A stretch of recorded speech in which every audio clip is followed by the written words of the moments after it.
ចាគេអូយ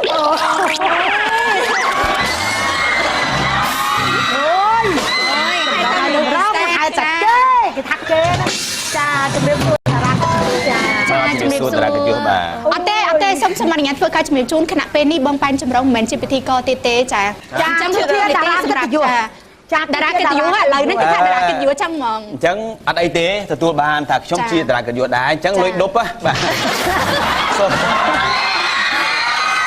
ចាមិនអីទេឃើញថាសម្រាប់បងទាំងពីរនេះចាធ្លាប់សម្ដែងខ្សែភាពយន្តជាមួយនឹងគ្នាដែរឬក៏យ៉ាងម៉េចចាធ្លាប់សម្ដែងខ្សែភាពយន្តមួយគ្នាពីររឿងហើយពីររឿងចារឿងដំបូងមានចុកក្តៅសាច់ទេណាសាច់លោកណាលោកណាបែបមកចម្រងជួយនិយាយតិចមកបែបម៉េចឈុតតម្រូវឲ្យខាងស្រីឈោស្ងៀមឲ្យខាងប្រុសបឺតអីបឺតខ្ចងបចុកអត់ទេក្នុងរឿងអីដែរឥឡូវបងចង់ដឹងថើបរបៀបម៉េចបងចង់ដឹងអត់ទេឥឡូវទៅ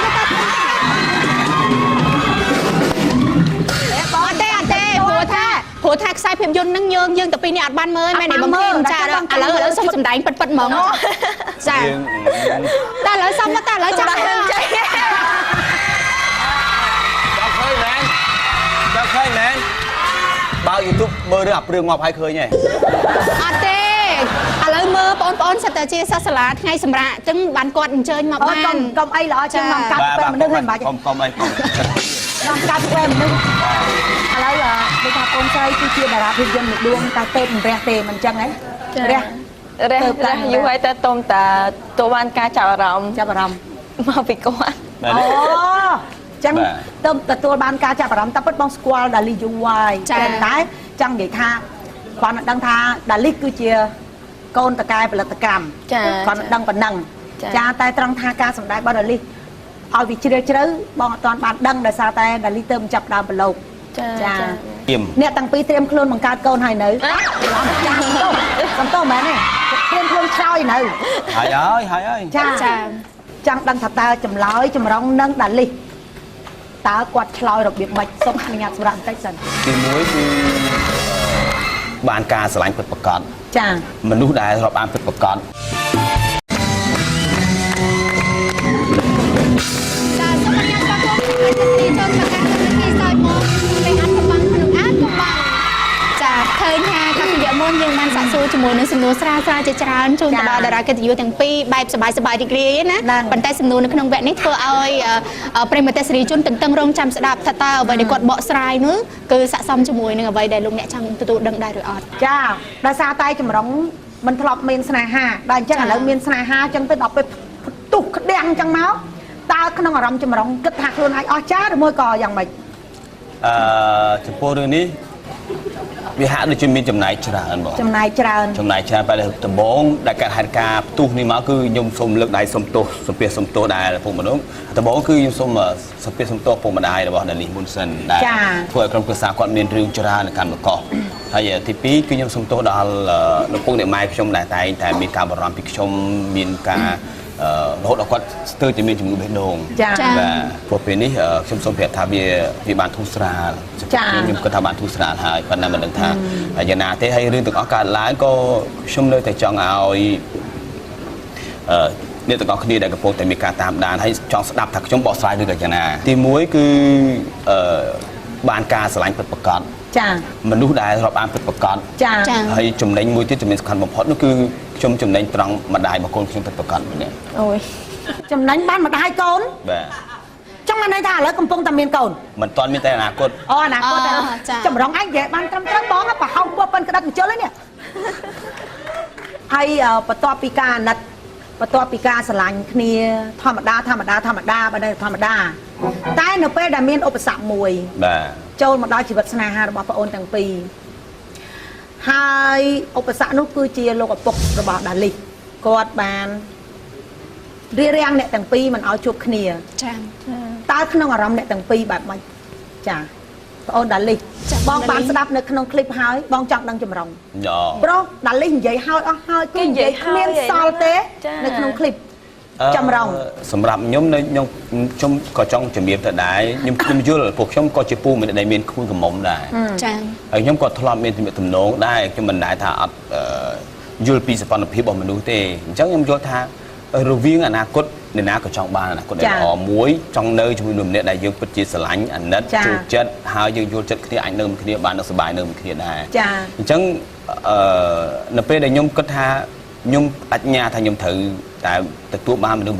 ពិសេសមួយសម្រាប់ខ្ញុំត្រូវតែបដូរផ្អាច់គ្រប់យ៉ាងទាំងអស់ដូចខ្ញុំបានតាំងចិត្តមួយគាត់ដែរថា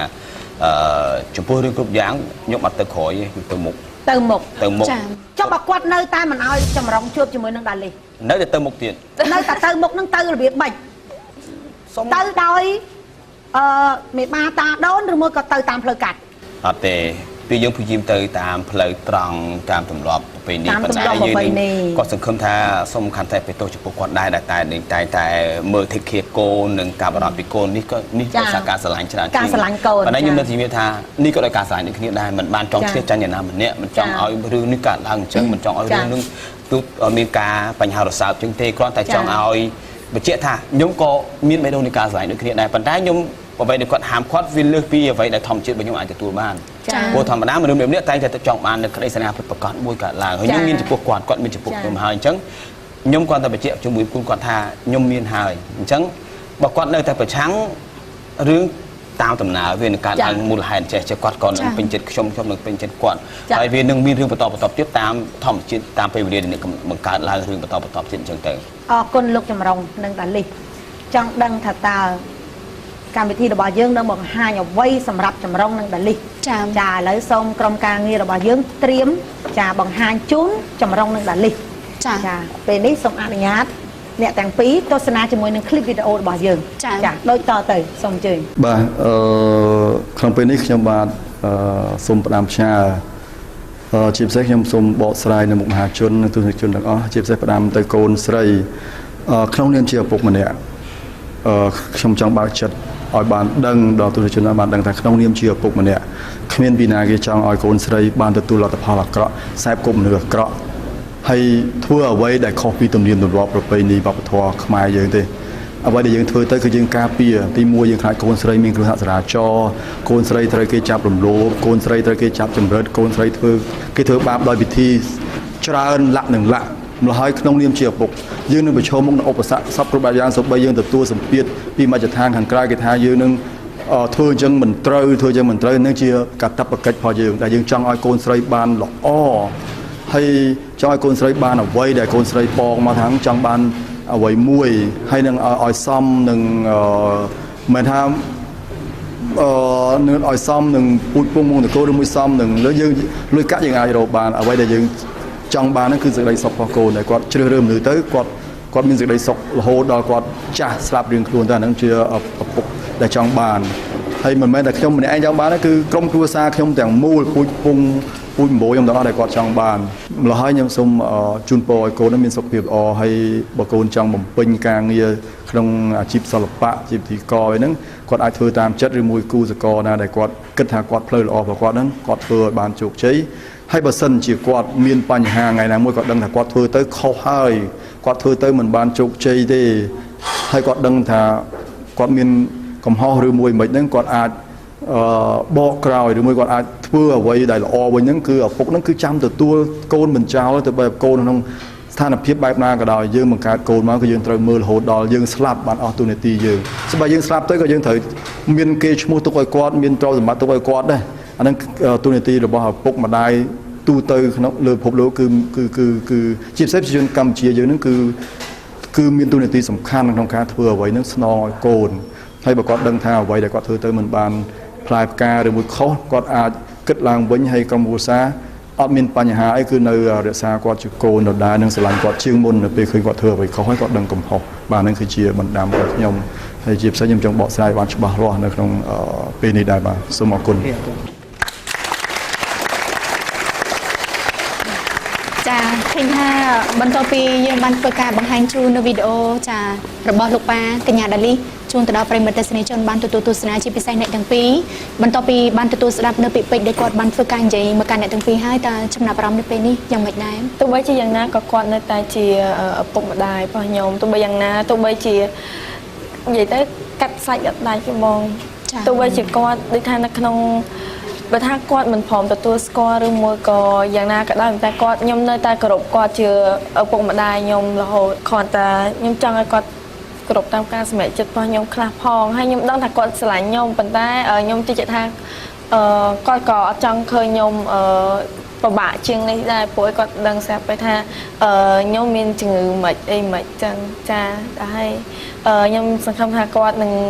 យល់ពីខ្ញុំបានច្រើនបើសម្រាប់ខ្ញុំសូមឆ្លើយហ្មងណាបន្ទាប់ពីមើលវីដេអូឃ្លីបនេះហើយមានអារម្មណ៍ថាខ្ញុំដឹងថាទឹកចិត្តនៃការស្រឡាញ់របស់គាត់ចំពោះកូនមានដូចគ្នាដូចខ្ញុំស្រឡាញ់ក្មួយសូម្បីតែខ្ញុំមានត្រឹមក្មួយផងចាមួយស្រីកំមុំហ្នឹងក៏ស្មីសម្រាប់ស្អាតខ្ញុំអារម្មណ៍ដែរប៉ុន្តែខ្ញុំមិនមែនថាខ្ញុំមានរឿងហ្នឹងឲ្យបាត់ខ្ញុំនិយាយប្រាប់ក្មួយស្រីអញ្ចឹងទេអញ្ចឹងខ្ញុំក៏ចង់ផ្ដាំទៅក្មួយខ្ញុំដូចគ្នាដែរនឹងមនុស្សស្រីគ្រប់រូបដែរបើនឹងពុកម្ដាយគ្រប់រូបដែរថាការស្រឡាញ់មិនបានកំណត់ទេចាការស្រឡាញ់គឺត្រូវបានធ្វើឡើងដោយការស្ម័គ្រចិត្តមួយការស្រឡាញ់គឺធ្វើឡើងដើម្បីទទួលបានលទ្ធិមង្គលមួយការស្រឡាញ់គឺធ្វើឡើងដើម្បីឲ្យខ្លួនឯងនឹងរស់នៅក្នុងរយៈពេលវែងមិនមែនមួយថ្ងៃទេគឺវែងណាស់មិនដឹងដល់ឆ្នាំណាខែណាទេមិនដឹងទេគឺវែងណាស់អញ្ចឹងមនុស្សម្នាក់សុខចិត្តនៅក្បែរមនុស្សម្នាក់ហើយព្រមទទួលយកគ្រប់យ៉ាងរបស់គេព្រមធ្វើអ្វីគ្រប់យ៉ាងដើម្បីគេព្រមលះបង់គ្រប់យ៉ាងដើម្បីគេធ្វើឈួតធ្វើជាធ្វើចាញ់ធ្វើឈ្នះធ្វើខឹងធ្វើស្អប់មិនក៏ដោយគឺនឹងធ្វើដើម្បីមនុស្សម្នាក់ហ្នឹងអញ្ចឹងមិនមែនជារឿងធម្មតាទេយើងយល់ចិត្តខ្លួនឯងមិនត្រូវផងចុះតម្រាំមនុស្សដទៃទៀតដែលនៅមួយយើងព្យាយាមឲ្យការយកចិត្តទៅគេកាន់តែច្រើនទៀតអញ្ចឹងបានថាមនុស្សនេះគឺមនុស្សដែលពិសេសលើសអ្វីដែលយើងសំខាន់លើសអ្វីយើងមានទៅទៀតអញ្ចឹងមនុស្សម្នាក់នោះដែលធ្វើឲ្យយើងត្រូវតែហ៊ានលះបង់អ្វីគ្រប់យ៉ាងទាំងអស់អញ្ចឹងខ្ញុំគិតថាអ្វីដែលខ្ញុំទទួលរឿងរ៉ាវកន្លងមកនេះមិនតន់សមល្មមនៃខ្ញុំត្រូវតែទទួលខុសត្រូវចំពោះមនុស្សម្នាក់ដែលត្រូវតែមកចូលជីវិតរបស់ខ្ញុំទេចាហើយខ្ញុំក៏ចង់និយាយថាបើខ្ញុំដូចនៅតែបកទៅកាន់ក្មួយស្រីខ្ញុំវិញដដែលទេបើសិនជាគាត់មានអ្នកណាស្រឡាញ់គាត់ចូលចិត្តឲ្យតែភាពនេះព្រោះនឹងមានមុខរបរត្រឹមត្រូវហ៊ានបញ្ជាក់ថាគាត់ស្រឡាញ់ក្មួយស្រីខ្ញុំហើយគាត់មានមេបាត្រឹមត្រូវមានប្រវត្តិល្អត្រឹមត្រូវខ្ញុំឲ្យយកទៅបានហើយខ្ញុំអត់ដឹងថាអ្នកដែលតាមដានព័ត៌មានកន្លងមកនេះដែលជាបញ្ហារសើបក្នុង Facebook ហើយជាបើនិយាយទំព័រមុខនៃសារព័ត៌មាននោះគាត់មិនតែគិតមកចំពោះខ្ញុំទេល្អគាត់ខ្ញុំមិនហ៊ានថាខ្ញុំល្អឬអាក្រក់ទេតែអាចសួរគេបានអ្នកដឹងមិនដឹងអញ្ចឹងបើសិនជារឿងរ៉ាវទាំងអស់ខ្ញុំបកស្រាយគឺខ្ញុំគិតថាខ្ញុំឯងត្រូវតែល្អចោលបកស្រាយថាមិនមែនចោលអញ្ចឹងខ្ញុំសូមមិនបកស្រាយអញ្ចឹងចង់ឲ្យអ្នកដែលស្គាល់ខ្ញុំឬក៏មិនទាន់ស្គាល់ខ្ញុំព្យាយាមសិក្សាពីខ្ញុំបន្តទៀតតែខ្ញុំមនុស្សយ៉ាងម៉េចដែរឬក៏ស្គាល់អ្នកណាស្គាល់ខ្ញុំចិត្តដិតទៅសួរអ្នកនឹងទៅមិនបាច់សួរខ្ញុំទេអញ្ចឹងអាចដឹងថាខ្ញុំជាមនុស្សយ៉ាងម៉េចហើយចង់ប្រាប់ថាទៀតថាឪពុកម្ដាយខ្ញុំគឺបន្ទាប់ពីរឿងដែលគាត់ប្រកាសតាម Facebook មិនឬក៏តាម YouTube នឹងមកពុកម្ដាយខ្ញុំអាណិតនិងស្រឡាញ់គាត់ច្រើនជាងខ្ញុំពីមុនខ្ញុំកូនពៅឥឡូវកូនពៅទៅជាគាត់វិញហើយចាអញ្ចឹងសូមឲ្យលោកឪពុករបស់កញ្ញាដាលីបើសិនជាឬក៏ពិភពគុណទាំងមូលដែលគាត់កក្រើករំជួយនឹងអាចមើលឃើញពីបេះដូងរបស់យើងទាំងពីរនាក់ថាពួកយើងអត់បានលេងសើចទេពួកយើងមិនបានបង្កើតឆាកល្ខោនទេពួកយើងមិនចង់ឲ្យល្បីស្អីមួយទេតែវាជាបេះដូងពិតប្រាកដដែលយើងបានស្វែងរកគ្នាឃើញហើយមានភាពមង្គលបងចង់ដឹងថាតើចម្រុងហ៊ានសន្យាចំពោះមុខទស្សនិកជនក៏ដូចជាយើងទាំងអស់គ្នានៅក្នុងស្ទូឌីយោក៏ដូចជាសន្យាចំពោះក្រុមគ្រួសាររបស់ដាលីចាដែលជានារីម្នាក់ចង់ដឹងថាតើចម្រុងហ៊ានសន្យាបែបម៉េចក្នុងនាមជាចម្រុងកូនប្រុសឥឡូវមុននឹងនិយាយសូមគាត់បិទភ្នែកសិនចាហេឥឡូវសូមឲ្យដាលីបិទភ្នែកទៅព្រោះអីដើម្បីអនាគតរបស់យើងដាលីក៏ចង់ដឹងដូចតែគ្នាដែរថាតើចម្រុងស្រឡាញ់អូនប៉ុណ្ណាព្រោះបងជាស្រីម្នាក់ដែលចង់ដឹងចម្លើយពិតពីប្រុសម្នាក់ហើយប្រុសម្នាក់នឹងបានឆ្លើយប្រាប់បងរួចស្រាប់តែមានអ្នកខ្លះគេអត់ទាន់ជឿគាត់ចាឥឡូវនេះសូមបិទភ្នែកចាកំបើកាចាំនេះខ្ញុំឲ្យបើចាំបើចង់ដឹងថាបងចម្រុងចាគាត់មានពាក្យពេចន៍អីនិយាយទៅកាន់កញ្ញាដាលីចាដូច្នេះរងចាំស្ដាប់ពាក្យពេចន៍ដែលបងចម្រុងគាត់ធ្វើការជម្រាបជូន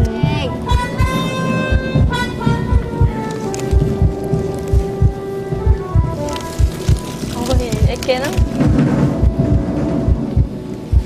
មកវិញបានហើយបើកបាន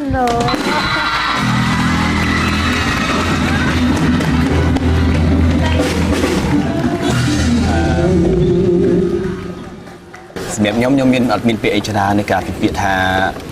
បងស្រឡាញ់អូនអត់មានលេងសើចទេហើយបើសិនជាអាចបងចង់ឲ្យគ្រប់យ៉ាង ខ្លាចជាការពិតដូចយើងបាននិយាយគ្នាហើយម្យ៉ាងទៀតអ្វីដែលខ្ញុំផ្ដល់ឲ្យគាត់បែរជាមិនមែនជាទ្រព្យសម្បត្តិច្រើនលើសគេតែ មិនឲ្យគាត់ទេឲ្យនេះ គាត់ ចាតែចង់និយាយថាបងចំពោះអូននិយាយ ពោះចង្រៃសាច់ពីខ្ញុំឯង បាច់ទេគេចង់ដឹង កុំតបបានមកទៅលើទោះបីជាបងអត់មានទ្រព្យសម្បត្តិច្រើនដូចគេបងមានប្រកែរស៊ីដូចគេតែបងជឿជាក់ថាបងឲ្យអូនសើចច្រើនជាងយំហើយនឹងមានក្តីសុខច្រើនជាងកាត់ទុកហើយនឹង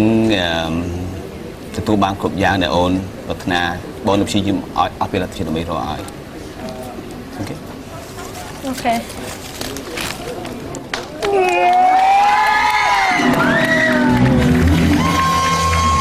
អូយឯងអត់ហើយលោកអើយគេអត់យំឯងយំទៀតអើយអូយ អត់ទេមានអារម្មណ៍ថាមែនតាគេអត់ចូលទូទៅជាឯងនឹងអង្គុយមើលគេយំវិញអត់ទេមានអារម្មណ៍ថារំភើបជាមួយបងទាំងពីរព្រោះថាតាមអ្វីដែលខ្ញុំបានមើលជាមួយនឹងវីដេអូឃ្លីបហ្នឹងក៏លួចបន់ដូចគ្នាចង់ឲ្យបងទាំងពីរបានជួបគ្នាអញ្ចឹងព្រោះថាការបញ្ជាក់ពីការស្រឡាញ់ផនគាត់រវាងគ្នានឹងគ្នាហ្នឹងឃើញថាធំមែនតើដូច្នេះហើយតែតបន់ស្រន់ឲ្យពួកគាត់បានជួបគ្នាឥឡូវគាត់ក៏ចិត្តបានសម្រេចដែរអញ្ចឹងយើងរំភើបជាមួយគាត់ ចា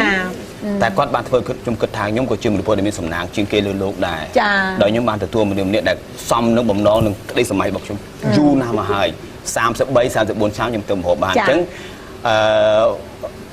អញ្ចឹងបានអ្នកខ្លះថាអីចម្រុងឲ្យខ្វះស្អីអីស្អីកគោ មិនបានទៅក្តីក្តាមអីចាំបាច់អីចឹងហ្នឹង អញ្ចឹងខ្ញុំចង់និយាយថាអ្នកដែលមិនគិតរឿងពិតប្រកបប្រហែលជាមិនដឹងរឿងហ្នឹងទេ ត្រូវ បើសិនជាអ្នកគិតច្បាស់ថាចង់ច្បាស់លាស់មួយនរណាម្នាក់ដូចឥឡូវទុំទាវសុខចិត្តស្លាប់ទាំងអស់គ្នាខ្ញុំគិតថាខ្ញុំក៏មិនចាញ់ទុំទាវដែរ ចា ខ្ញុំហ៊ានយកមុខទៅពាក់ដុំស្មោឲ្យគាត់គប់មកគិតមើលទៅកុំគប់ខុសណាកុំគប់ខុសណា ចាំមែនហី បាទ អត់ចាប់គេថាផ្ទះកាភ្លៀងចម្រុងឯងឲ្យតាត់ទៀតនោះមិនវិញ នឹង ស្រាលទេ អត់នឹងអត់ទេស្រេចលើអ្នកគិតចុះ ចា ខ្ញុំមិនឈានឆាយពិតឬក៏មិនពិតទេណា តែ បាទរឿងដុំ តែរឿងដុំថ្មគប់មែន បាទរឿងដុំថ្មកិច្ចផុតខ្ញុំហាត់តែបណ្ដោអត់អីអញ្ចឹងខ្ញុំគិតថាបើអ្នកហ៊ានឲ្យគាត់គុំដុំថ្មកណ្ដាលមុខឆ្លាញ់គុណស្រីគាត់អ្នកខ្លាំងជាងខ្ញុំហក់មកឲ្យមកជួបមួយខ្ញុំ អហក់មក ឲ្យទៅជួបពុកម្ដាយគេគុំដុំថ្មអញ្ចឹងគាត់ហ៊ានឲ្យគេគប់អត់ខ្ញុំអត់ធ្វើទៅណាខ្ញុំគ្រាន់តែកិច្ចទេអត់មាន អើយដែរណា អត់ទេខ្ញុំវាមិនមែនចង់កិច្ចទេមិនមែនចង់កិច្ចទេ បែបហ្នឹងក៏គេហៅថាសឿងដែរ មិនមែនចង់កិច្ចទេបើគាត់ថាវាយកមនុស្សលបហាត់ គេថាគេ លបហាត់ទៅវា reflect ទៅអញ្ចឹងបាទ reflect ទៅអញ្ចឹង ឥឡូវចេះ ចេះកិច្ចត្រូវកន្លែងទៀតហ៎បងបើកិច្ច ឥឡូវ ត្រូវ ចេះ ខាង អំបញ្ញមិញនេះគឺជាពាក្យសម្ដីយើងមិនមែនលេងសើចទេនៅក្នុងកម្មវិធីរបស់យើងតែតែចង់ឲ្យមានភាពលេងសើចខ្លះប៉ុន្តែសម្ដីរបស់ចម្រងអំបញ្ញមិញសង្ឃឹមថាលោកអិនសុផិនលោកនិងក្រុមគ្រួសារបានទទួលស្ដាប់រួចហើយនៅសម្ដីរបស់ចម្រងដែលបានសន្យាចំពោះមនុស្សទូទាំងពិភពលោកដែលបានឃើញនៅការរៀបចំកម្មវិធីរបស់យើងដែលបងអូនស្រីអញ្ជើញមកដល់កម្មវិធីរបស់យើងហើយចម្រងបានសន្យាចំពោះបងអូនស្រីបាញ់មិញនេះអញ្ចឹងខ្ញុំសូមអនុញ្ញាតសូមគ្រប់អភ័យទោសចំពោះលោកអិនសុផិនជាមួយនឹងក្រុមគ្រួសារដែលកន្លងមកធ្លាប់តែឃើញតាមคลิปតាមអីចឹងទៅហើយអ្វីដែលខ្ញុំចង់បញ្ជាក់ប្រាប់លោកវិញថាចម្រងបាញ់មិញនេះគាត់បានសារភាពនឹងគាត់បានរៀបចំនៃខ្សែជីវិតរបស់គាត់ហើយសន្យាជាមួយនឹងដាលីថាឆ្លាញ់ដាលីថែរក្សាដាលីសូម្បីតែជីវិតគាត់ក៏អាចឲ្យចាអញ្ចឹងខ្ញុំក៏សប្បាយចិត្តជំនួសក្រុមគ្រួសាររបស់លោកក៏ប៉ុន្តែអ្វីដែលការដែលធ្វើបន្តទៅទៀតសូមអនុញ្ញាតឲ្យពួកគេបានរៀបការជាមួយនឹងគ្នាដោយស្របច្បាប់ជាប្តីប្រពន្ធរស់នៅសុខដុមរមនាចាអាងនឹងឆាប់បានចៅពតែចៅអើយចៅចាដាលីចាមានដឹងទេបើសិនជាក្នុងចិត្តដាលីស្រឡាញ់ចម្រុងបើប្រៀបនឹងផ្លែឈើផ្លែអីគេណាឡើយបាត់ភ្នែកបាត់ភ្នែកតោះឥឡូវក្រុមការងាររបស់យើងត្រៀម1 2 3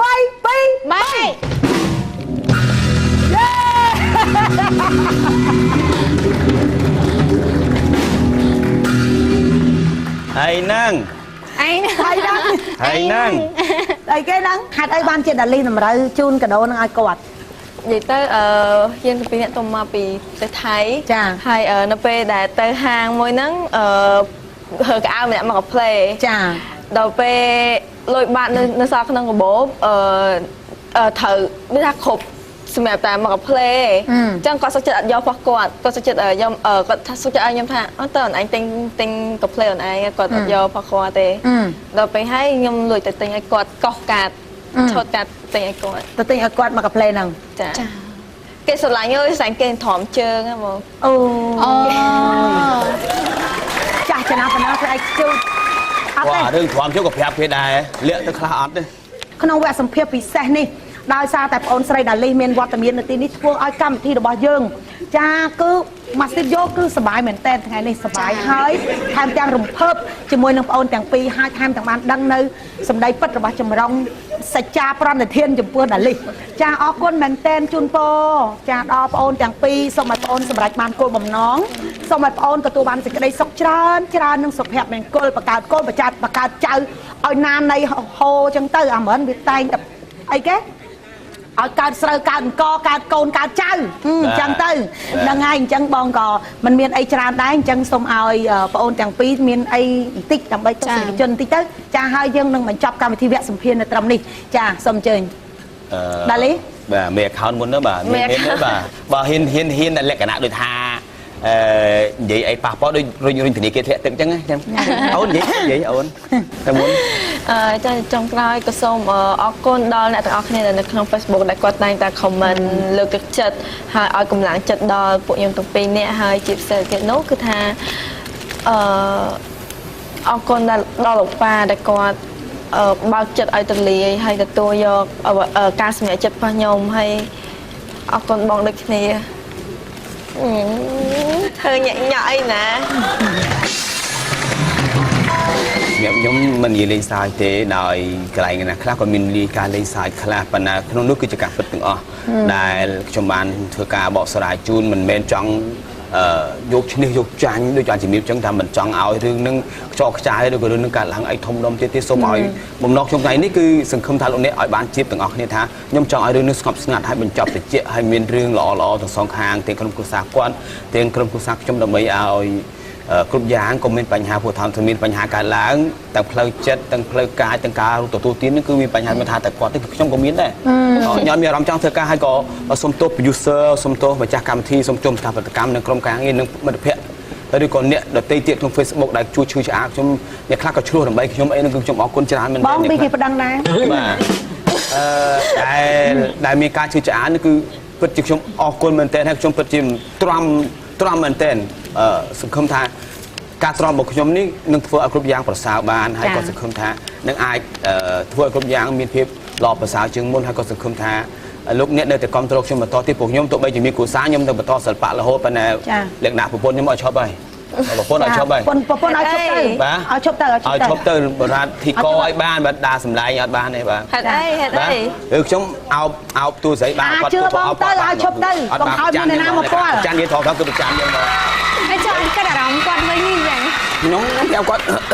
ខ្ញុំប្រាប់គាត់ទៅពីដើមមិនមនុស្សខ្ញុំមិនមែនថាមិនធ្លាប់ខូចខលទេប៉ុន្តែគាត់ថាវាខូចខ្លាំងហ្មងចង់និយាយថាមិនមែនជាមនុស្សដែលធ្លាប់ខូចខលតែជប់ត្រឹមគាត់គឺលក្ខណៈថាលេខទូរស័ព្ទឲ្យតែមានដាក់ឈ្មោះដាក់ស្រីពីមុខលក្ខណៈឲ្យទេទៅបាត់ផ្លូវទាំងអស់ចឹងមកហើយខ្ញុំគិតថា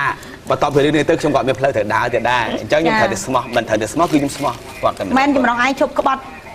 ឈប់មានស្រីហើយទៅមានប្រុសវិញហើយនឹងអត់ទៀតហើយចាឥឡូវយើងមានតែបួងសួងដល់ទេវតាសូមឲ្យលោកសុភិននិងក្រុមគូសាព្រមទទួលនៅស្នេហាអ្នកទាំងពីរតែឥឡូវសូមឲ្យបងប្អូនស្រីទាំងអស់គ្នាជ័យអង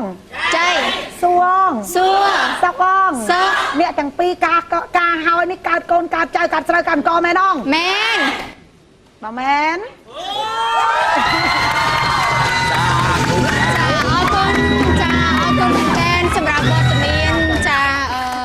មិនជួបអ្វីទាំងអស់គ្នាក៏ដូចជាប្រិយមិត្តទស្សនិកជននៅក្នុងថ្ងៃនេះលោកអ្នកបានទទួល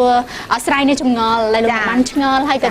ដូចជាសម្រាប់ប្រិយមិត្តទស្សនិកជនដែលទស្សនានៅគេឋានក៏ជូនពរពួកបងដូចគ្នាមិនថាអញ្ចឹងចាអរគុណច្រើនបន្ទាប់ពីលោកអ្នកបានរីករាយទទួលទស្សនាជាមួយនឹងភាពសប្បាយរីករាយក៏ដូចជាការ surprise យ៉ាងរីករាយនៅក្នុងវគ្គនេះវគ្គក្រោយយើងនឹងវិលមកជួបគ្នាសាជាថ្មីម្ដងទៀតជាមួយនឹងការលេងហ្គេមសប្បាយរីករាយប៉ុន្តែពេលកម្មវិធីរបស់យើងនៅក្នុងពេលនេះសូមអនុញ្ញាតធ្វើការសម្រាប់បន្តិចសិន